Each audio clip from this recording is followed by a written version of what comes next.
Okey, nampaknya bersemangat sekali. Okey, ini peluang yang terakhir pastikan kita punya kumpulan menang. Walaupun tadi kita kalah tak apa. Kali ni mesti kita menang. Boleh tak boleh? Okey, so sedia. Bila saya tengok whistle je mula pastikan air dalam baldi ni habis. Kita kena habiskan. Kita akan ambil kira air yang paling banyak sekali. Dikira sebagai pemenang. Okey, sedia? Sedia. 3, 2, 1. Boleh. Okey, pindahkan air orang belakang. Ya, tuang terus, tuang terus. Ya. Nampaknya tuang atas tudung sedikit. Yang belakang standby. Tak ada air. Lalu atas, jangan lalu tepi. Lalu atas kepala. Jangan pandang belakang. Jangan pandang belakang.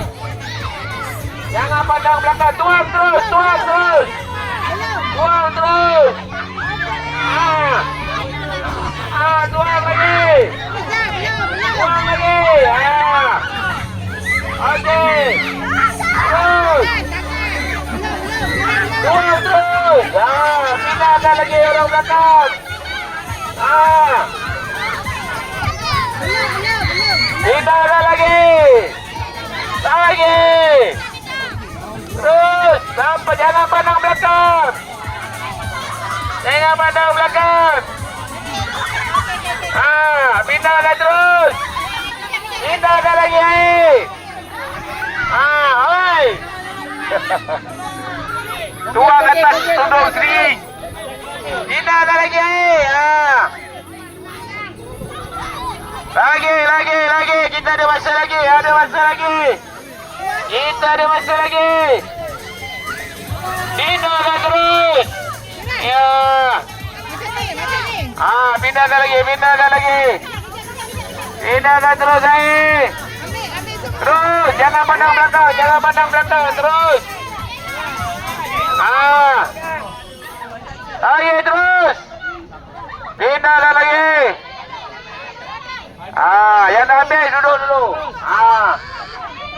Okey, terus pindahkan lagi air. Kita nak mencari air yang paling banyak sekali yang berjaya dikumpul. Itu dia.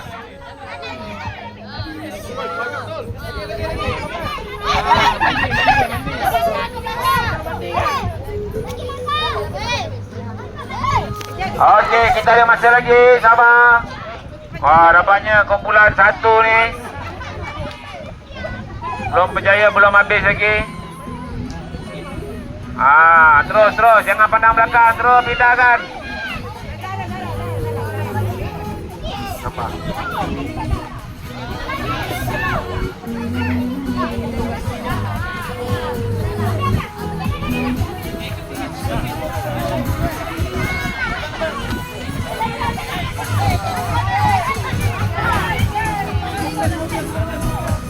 Terus.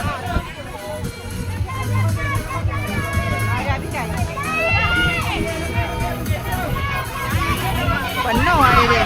Tuang terus. Woi, banyak air ni apa hal ni? Air ni mana kau dapat ni? Tambah air laut ni. Sudah. Anak sedekah yang boleh sebelah.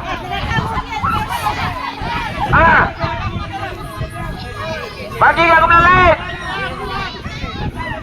Sadar je. Okey.